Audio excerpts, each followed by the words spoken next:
یہ eastern Europe اور western Europe سے جرمنی کی فوجیں اور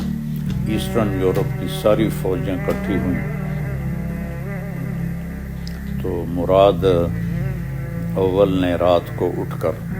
اللہ تعالیٰ سے دعا کی کہ یا اللہ مجھے فتح نصیب فرما،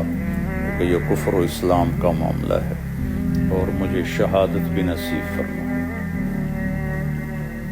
جنگ میں فتح ہو گئی، وہ سارے جو یورپین فوجیں تھیں وہ مشکل سے جان بچا کے بھاگی، تو مراد کہنے لگا کہ